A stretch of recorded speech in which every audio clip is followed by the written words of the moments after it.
noches, ¿cómo están? Aquí comentamos, se acuerdan largamente, y con el embajador boliviano, inclusive, el caso, que no era solamente su caso, que fue un caso regional y mundial después, de Evo Morales, con el avión retenido, con el avión hackeado, un presidente al que suponía el propio embajador boliviano cuando estuvo aquí, quisieron darle un mensaje o quisieron utilizar para transmitir al mundo un mensaje, seguramente sabiendo por parte de los Estados Unidos que Snowden no estaba en su avión.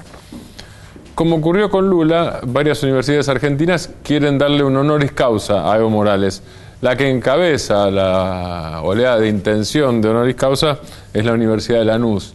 Y está ahora con nosotros Ana Jaramillo, la rectora. Ana, ¿cómo estás? Buenas noches. ¿Qué tal? Buenas noches, ¿cómo estás? ¿Por qué se les ocurrió el doctorado honoris causa a Evo? Ustedes le dieron a Pepe Mujica ya. Le dimos a Mujica, le dimos a Lula y ahora también le estamos dando a Evo. Nosotros tratamos de que nuestros honoris causa sean también ejemplo para los jóvenes universitarios, ¿no? Entonces hasta ahora le dimos también a Garzón. Sí. O sea, nosotros los valores que tenemos desde que se creó la universidad, que bueno, yo tuve el privilegio de poder crearla, manifestamos nuestros valores que compartimos entre todos, dos de los cuales obviamente uno es la defensa de los derechos humanos y el otro es la integración de América Latina, la lucha por una integridad que más de 2 siglos que estamos tratando de luchar por esa independencia y por esa integración latinoamericana. Así que en el caso de Garzón fue por los derechos humanos, también, bueno, Carlotto no, es la deuda, porque como al principio no teníamos doctorado en derechos humanos, porque es muy jovencita la universidad, empezamos por, en su momento por Mujica, seguimos por toda la lucha que están dando algunos presidentes, algunos gobiernos, y porque se está haciendo realidad un sueño tan querido por nosotros, ¿no? No solo por los Ana, el doctorado a Evo, la propuesta de doctorado a Evo, ¿la habían decidido antes del caso de Snowden ya? Veníamos, se le habíamos dado a Lula no pudo venir en su momento porque estuvo enfermo, después vino y bueno, se juntaron varios doctorados de varias universidades argentinas y nos pareció que ya era casi urgente lo de Evo, ¿no? Venía Evo, digamos, pero bueno, en la reunión del Consejo Superior dijimos, esto no tiene que ser ahora ya, porque me parece que es una manifestación de la voluntad de integración de América Latina, no solo de los gobiernos, sino también de los intelectuales, de los académicos, de la sociedad civil en general, ¿no? De los distintos sectores. Ustedes le dieron a Lula. Lula suele decir, lo dice muy seguido, sobre todo desde que dejó de ser presidente y se dedica en parte a eso, Lula suele decir que la integración falla todavía, no solo en términos institucionales, sino en términos de intercambio de conocimiento académico, inclusive, intelectual, entre los movimientos sociales, entre los sindicatos. ¿La universidad cómo puede jugar en esa pata como para suplir o por lo menos para hacerse fuerte en ese campo? La universidad tiene muchos deberes para hacer todavía, las universidades latinoamericanas. O sea, fíjate que incluso en la reforma del 18, que hablaba de los hombres libres de América Latina, etcétera, etcétera, que se expandió por América Latina, en realidad son casos aislados, o sea, no hay una unidad real, no solo al interior, no solo en América Latina, sino al interior de cada país. O sea, revalidar un título que debería ser tan fácil adentro de un solo país, digo, no lo es ni adentro del país ni en América Latina. Entonces, yo terminé mi doctorado en una universidad que es la UNAM, cuyo escudo es América Latina, es un cóndor, como dices, ¿no? Y un águila. Y bueno, ahí es Vasconcelos el que hizo el escudo de la UNAM, decía, bueno, por mi raza hablará el espíritu. Yo creo que hay demasiadas tareas pendientes que las universidades tienen que hacer. Nosotros, como te comentaba, pusimos obligatorio pensamiento nacional y latinoamericano en nuestra universidad para cualquier carrera que quieran seguir, porque tenemos esta tendencia a imitar, a copiar y no a mirarnos a nosotros mismos. Así que estamos haciendo también un atlas histórico de América Latina para justamente mirarnos y crecer desde nosotros mismos y empezar a mirarnos históricamente, pedagógicamente también, no solo comercialmente, no solo es el Mercosur, no solo es el mercado único, sino que también es una cultura, una historia, un proyecto de integración, un proyecto de continente unido, ¿no? De patria única. ¿Hay relación entre las universidades, además de la revalidación de títulos? Digo, en el caso de la ANU, por ejemplo, digo, ¿se preocupan por algún tipo de relación de universidades sudamericanas o latinoamericanas? Sí, tenemos muchísimas relaciones con universidades de toda América Latina, también de Europa, también de Asia, también China, pero en el caso de la ANUS tenemos esta vocación de integración con América Latina. De hecho, estamos haciendo justamente un parque escultórico de América Latina para que nuestros jóvenes empiecen a pensar con nuestros ojos, diría Jauretche, y desde acá. Me parece que es importante porque, por lo menos nosotros en mi generación, que empezamos con esta cosa de Cardoso y Faleto, de dependencia, desarrollo, era muy libresco en todo caso, ¿no? Por todo el resto de las cosas eran importadas de alguna manera. Importadas, yo siempre digo que este modelo, yo lo llamo el modelo de sustitución de importación de ideas. Basta de importar ideas que nos llevaron al fracaso, ¿no? Como el consenso de Washington, como las privatizaciones, como todos aquellos acuerdos que hicieron a espaldas nuestro. Y me parece que llegó la hora de que nuestros jóvenes emprendan este camino con otros criterios, con otros fundamentos, con otra formación que no fue la que nos dieron a nosotros.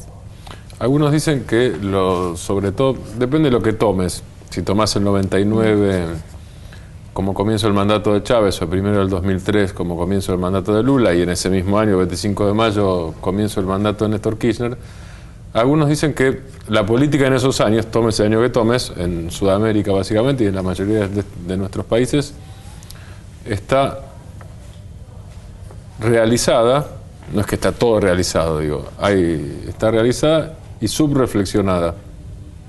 Sí, hay como ese tipo de juego, ¿no? Sí. Hay muchos que dicen que no somos subdesarrollados, sino subadministrados. También No, pero que los propios procesos, o los intelectuales dentro de los procesos, pensaron, ponerlo como quieras, poco en relación a los cambios políticos. Sí, bueno, lo que pasa es que convengamos que fue muy convulsionado esta forma, ¿no? No tanto, yo decía el otro día dando clase, que es de donde vengo, que esto de libre comercio no empezó ahora, digo, la vuelta obligado fue una batalla justamente para impedir la libre navegación de los mares, de los ríos en este caso, que venían ingleses, franceses, estaban peleando por el libre comercio y la libre navegación de los ríos. Y los patriotas que murieron ahí, murieron peleando justamente contra otro ALCA, digamos, ¿no? Contra el libre comercio que pretendían imponernos en ese momento y que lo impusieron, de hecho.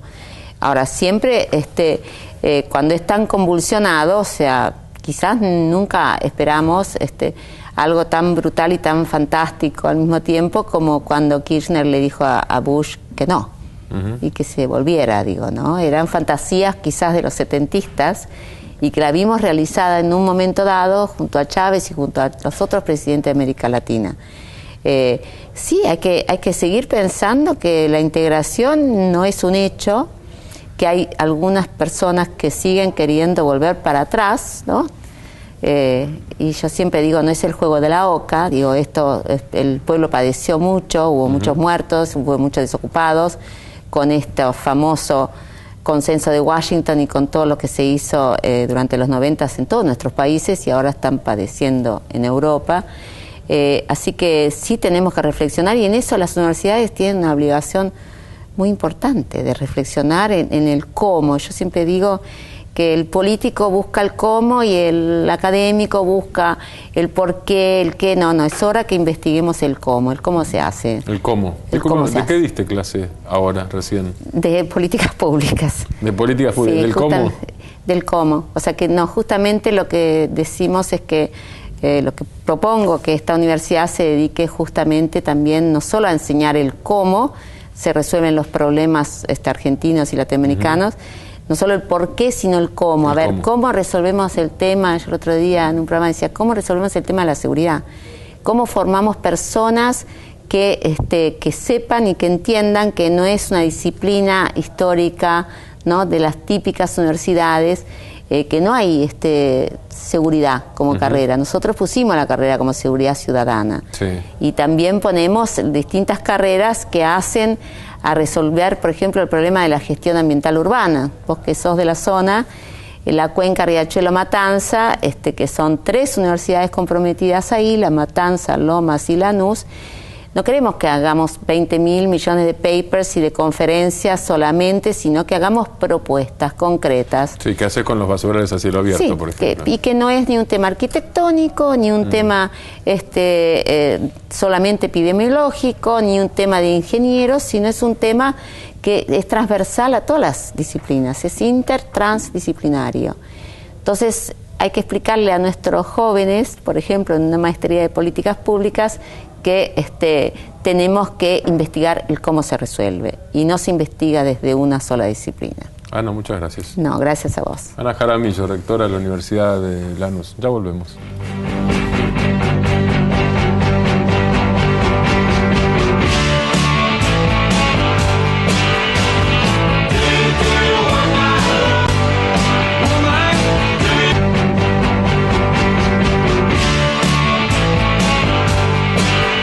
Todos vienen de dar clase. Ana Jaramillo venía de dar clase. Mario Portos, diputado nacional del Frente para la Victoria. No sé. Mario, buenas noches. ¿Cómo estás? Bueno, ¿Vos venís de dar clase también? Vengo de dar clase, sí. ¿Qué diste? Ana dio el cómo, políticas públicas. ¿Vos qué enseñaste hoy? Yo doy historia de América Latina. Y ¿Tema de hoy? hoy di el fascismo, el nazismo, la crisis del 30 y sus consecuencias. Así que fascismo, nazismo, movimientos nacionales populares. Estamos en eso. En toda América Latina. Sí, también Europa, porque es una historia más general, una historia social general. Pero ¿Dónde diste clase hoy? En la Universidad de La Plata. En la Universidad de La Hoy en Plata. Bellas Artes y mañana empiezo en periodismo.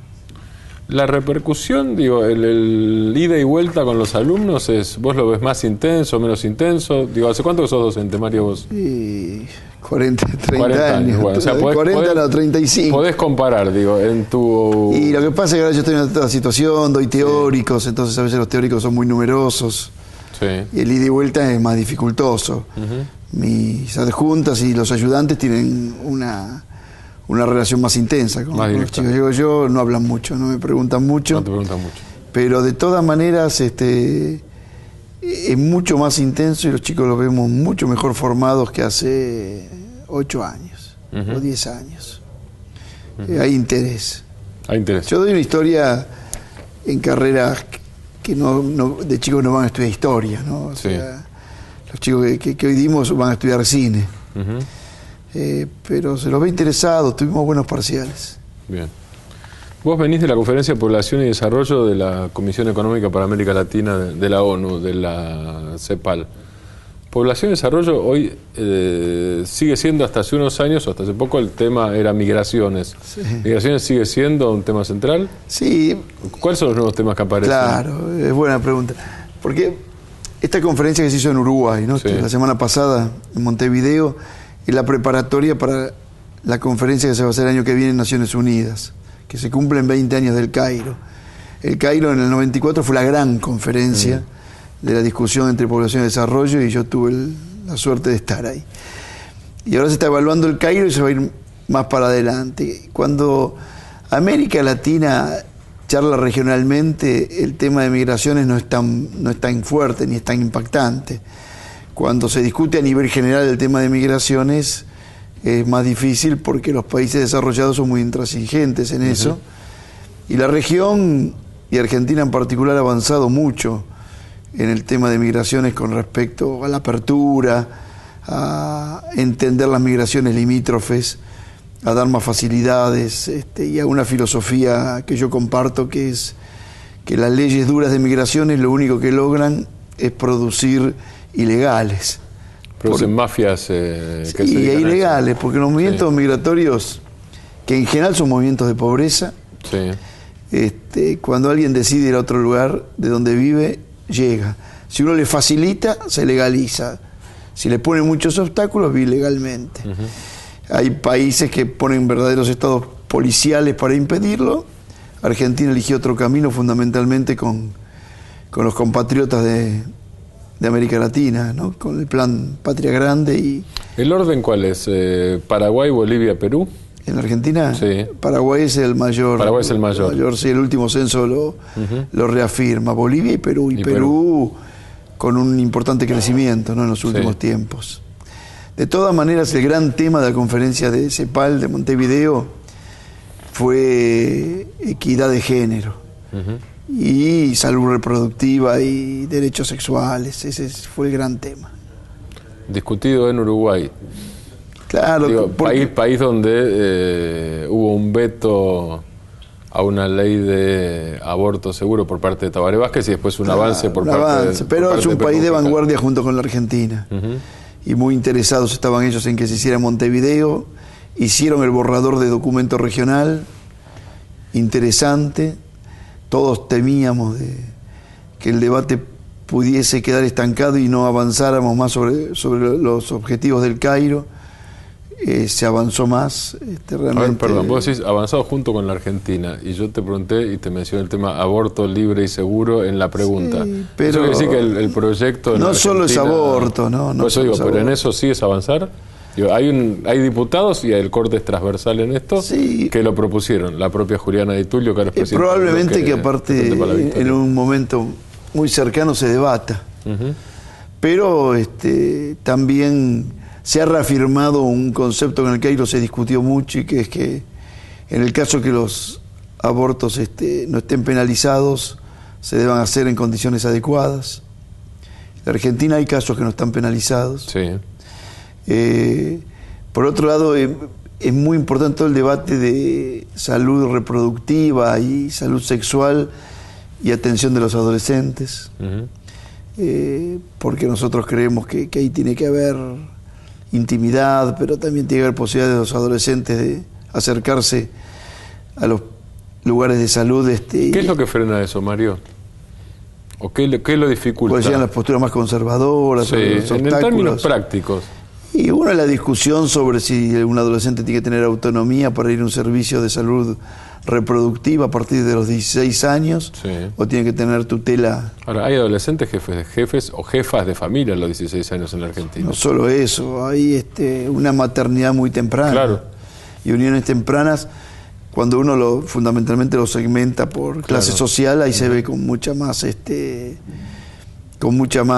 profundidad. Sí.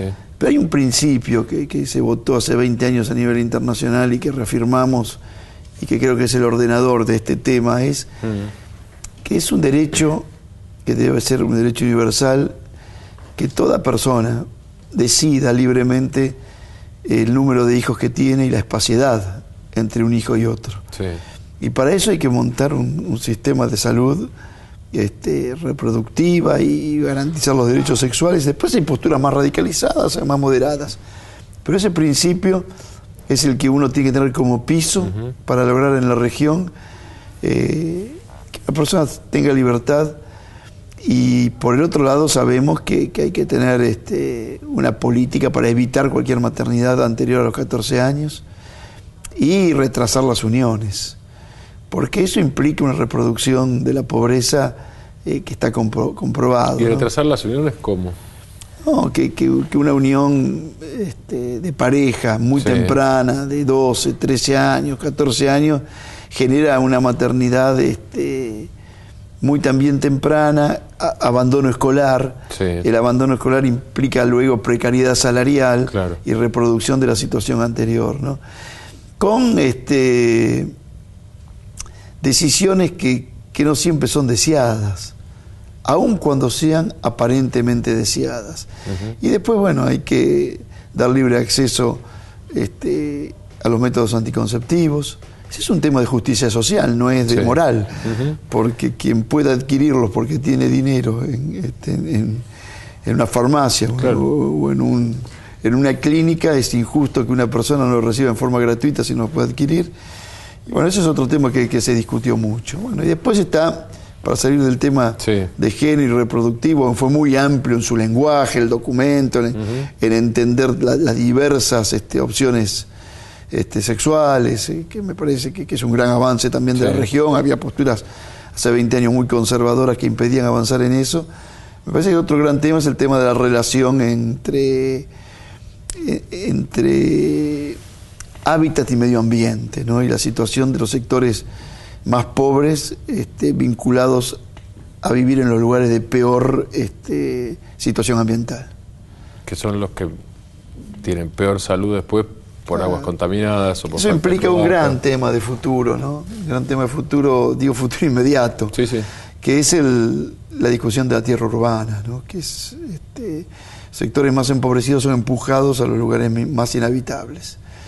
Bueno, estamos también, algunos países, la Argentina, enfrente al problema de las megaciudades, ¿no? El área metropolitana de Buenos Aires es comparable a 30 o 40 casos en el mundo, ¿no? No a muchísimos casos en el mundo. Entonces, eso es un gran tema. Y después, en la otra punta, el tema rural, ¿no? El aislamiento rural que preocupa a muchos sectores. Te pregunto si se discutió y te pido respuesta cortita porque el bloque se termina. En el caso de las megaciudades, de Uruguay no, pero Argentina y Brasil sí tienen el fenómeno, los dos de manera marcada.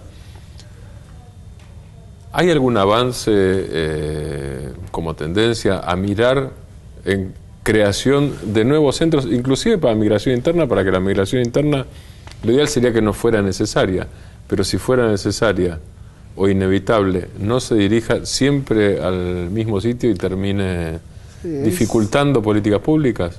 Es fundamental pensarlo. No fue una gran discusión de la conferencia, pero sin ninguna duda está vinculado al desarrollo.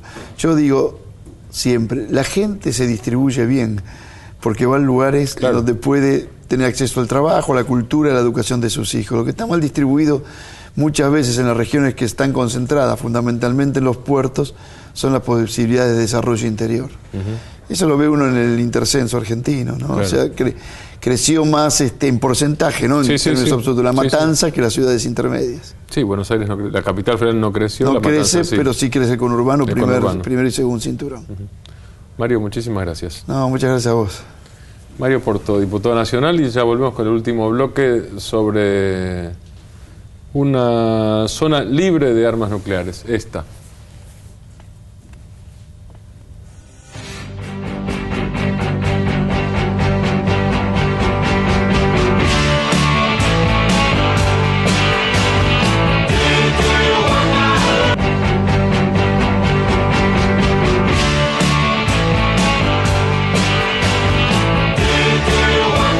Terminó una reunión internacional en la Argentina sobre la OPANAL, sobre América Latina como zona libre de armas nucleares. Están con nosotros María Pía Devoto, gracias por estar acá, directora de la Asociación de Políticas Públicas, y Héctor Guerra, que coordina la campaña para la abolición de las armas nucleares.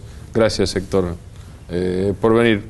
La presidenta hoy en la reunión de OPANAL, esto comentaba recién, dijo: no queremos armas nucleares.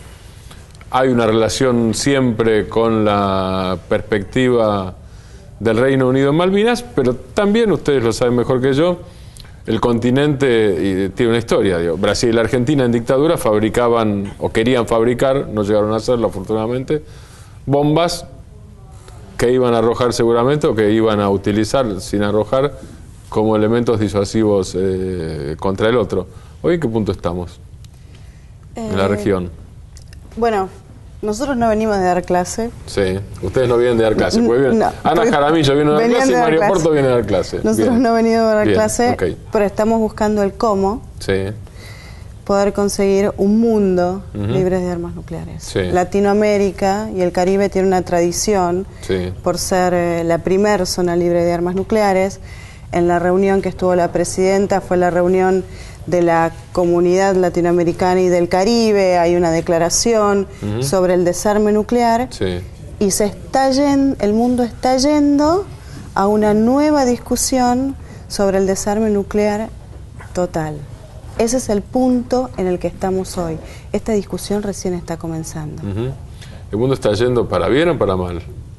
Está yendo para bien. Para bien, por lo menos a nivel de discusión. A nivel de discusión está yendo para el desarme. Hay una nueva perspectiva en la comunidad internacional de discutir los temas, no tanto desde el punto de la seguridad de los estados, sino desde la seguridad humana.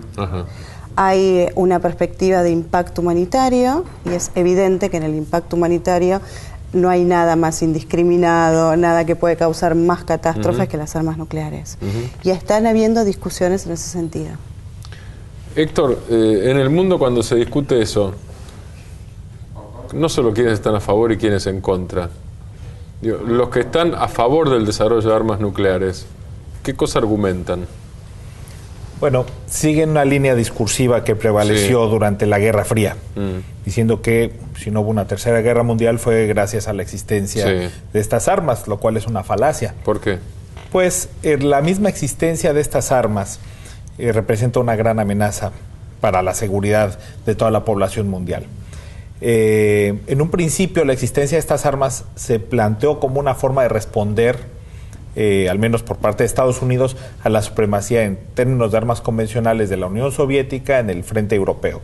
Eventualmente la Unión Soviética desarrolla estas armas también, se lanza una carrera armamentista que después incluye a otros actores, y esta carrera llegó al punto en que se desarrollaron 68,000 armas nucleares hacia 1986. Realmente la mera existencia de estas armas como argumento de paz, insisto, fue un argumento que se fue retorciendo con el paso de los años, pero que no obedecía. ¿Y hoy realmente, cómo se sostiene? No obedecía realmente a esa necesidad. Pero podían decir, como vos decías, como había dos polos más o menos equilibrados, finalmente se desequilibraron, pero como más o menos equilibrados, uno podía decir, si yo me desarmo, el otro me liquida y viceversa. Bueno, ¿hoy cómo funciona eso? Sí, bueno, existen todavía al día de hoy 17,000 armas nucleares remanentes de aquel periodo. ¿Y la mayor parte, resto? Pero, ¿vos me dijiste 68,000? En el 86. 68,000. En la parte más... O sea que hay 50,000 menos hoy. Sí, bien. Pero hay que mencionar que con 100 de estas podrían morir más de 1,000 millones de personas como resultado de un invierno nuclear que traería como consecuencia una hambruna y, bueno, toda una serie de problemas a gran escala. De las 17,000 armas de las que estamos hablando, 2,000 están en estado de alerta. Sí. Pero hay que recordar lo que mencioné. Están latentes. Están en estado latente, se pueden lanzar en cualquier momento. Pero con 100 de ellas podemos tener un desastre humanitario mayúsculo que puede afectar no solo la región en la que se utilicen, sino el resto del planeta. María Pía, ¿hay intereses poderosos, no digo los pueblos, hay intereses poderosos a los que les convenga eliminar las armas nucleares? Digo, para poder, a ver si se puede hacer un juego de intereses contra intereses entre poderosos. En realidad el mundo está dividido en las potencias nucleares y de las potencias no nucleares al mismo tiempo también están divididas. Aquellas que no tienen armas nucleares por voluntad propia, porque las podrían desarrollar, es el caso de, por ejemplo, de Argentina, de Brasil, de Sudáfrica, y aquellas potencias que no tienen, pero están protegidas por los que tienen. Entonces es... Yo soy bueno, soy humanitario, pero pórtate bien porque si no tengo a mi hermano mayor, está el grandote que está atrás mío. Por supuesto que hay intereses muy poderosos detrás de la producción. Lo que yo digo es, pero si hay intereses poderosos también en contra. Por supuesto. Hay intereses muy fuertes. ¿Hay intereses económicos en contra? Por supuesto que hay intereses económicos en contra. De estos mismos que están protegidos por las armas nucleares. De estos mismos. El desarrollo de armamento, hay en el mundo del desarrollo de armamento, aquellas armas que cuando viene el desarme, hay algo que de la política real es cuando ya no sirven más. Y cuando tienen que buscarse nuevas tecnologías. Entonces, ¿y cuáles son las nuevas tecnologías hoy? Y hoy las nuevas tecnologías, las nuevas discusiones van hacia... Por los drones. Los drones. Las nuevas discusiones están relacionadas con el ciberespacio. Ya la comunidad internacional está discutiendo qué es lo que va a hacer con los drones. Si van a establecer ciertos compromisos para que los drones existan porque tienen cierta utilidad, entonces tienen ciertos compromisos, pero que no puedan ser utilizados nunca en acarrear armamento. Estamos al ciberespacio, se están yendo a esas discusiones. Sí, leí hace poco en The Economist que los espías rusos están aprendiendo a escribir a máquina y buscando máquinas de escribir. Digo, como parte de la discusión de salir de la guerra del ciberespacio. De salir, exacto. En tu coordinación de campaña, Héctor, ¿apuntás a qué cosa? ¿Al corazón, a la razón, a la experiencia? Digo, la historia enseña, como dice alguno, puede decir, la historia enseñara, habría habido en la historia un solo genocidio y no hubo un solo genocidio, hubo más de uno, cada uno con su diferencia. Estamos en un momento particular del desarme nuclear y la sociedad civil, las organizaciones de la sociedad civil que trabajan este tema hoy en día y de la cual ICANN, la organización que represento, que coordino para esta región, que es la Campaña Internacional para la Abolición de las Armas Nucleares, es una campaña de cientos de organizaciones de la sociedad civil en más de 90 países, pero forma parte de una tradición que tiene más de 50 años. Casi desde el mismo desarrollo de las armas nucleares ha habido una reacción importante de la sociedad civil. Recordemos que incluso científicos de la talla de Albert Einstein y otros más fueron quienes primero pusieron en primer momento la voz en el aire para que se atendiera este problema, se evitara la proliferación de las armas y desapareciera. Entonces, a lo largo de las décadas mismas de la Guerra Fría, hubo una gran lucha constante de organizaciones de la sociedad civil para este propósito. Nosotros somos herederos de esa tradición y de hecho muchos de los integrantes de nuestra campaña forman parte de esa línea, así como también organizaciones que han trabajado en temas de desarme, pero en otras áreas, armas pequeñas y ligeras, tratados sobre comercio de armas, municiones en racimo, minas terrestres antipersonal, se unen a este gran esfuerzo. Se va hacia el corazón y hacia la cabeza, hacia el cerebro. Nosotros, también siguiendo la tradición del trabajo que se ha hecho en el ámbito del desarme humanitario, apostamos a trabajar con evidencia, con datos duros, con información relevante que sustente nuestros argumentos. Y evidentemente al corazón, porque estamos hablando de armas genocidas, armas que su mera existencia ha costado miles de millones de dólares, dinero que se podría haber utilizado para, por ejemplo, cumplir con todos los objetivos de desarrollo del milenio, para sacar zonas enteras de este planeta de la pobreza. Entonces, tenemos que trabajar en varios niveles al mismo tiempo, expandir nuestro ámbito de acción por todo el mundo y bueno, evidentemente que América Latina... ¿El Atlántico Sur es una zona que corre riesgos por el lado británico? No. No. No existen. Los riesgos y la amenaza nuclear hoy, ayer estábamos discutiendo en la Universidad de ITEL acerca de cuáles eran las amenazas. No es esa discusión de Estados Unidos, Rusia, o lo que podía ser Estados Unidos en la Unión Soviética, o el Reino Unido, o Francia. La amenaza nuclear pasa por otro lado. Pasa por India, Pakistán, pasa por Corea del Norte, pasa porque qué es lo que puede suceder si en el caso de que China... O sea, el caso de Corea del Norte no hubo sanción. No existieron sanciones, simplemente una advertencia. Ustedes son malos porque dicen tener armas y están haciendo ensayos. Entonces, las amenazas reales hoy no son las tradicionales, son las que están relacionadas con ciertos conflictos muy complejos, regionales, subregionales, de poder o con el terrorismo.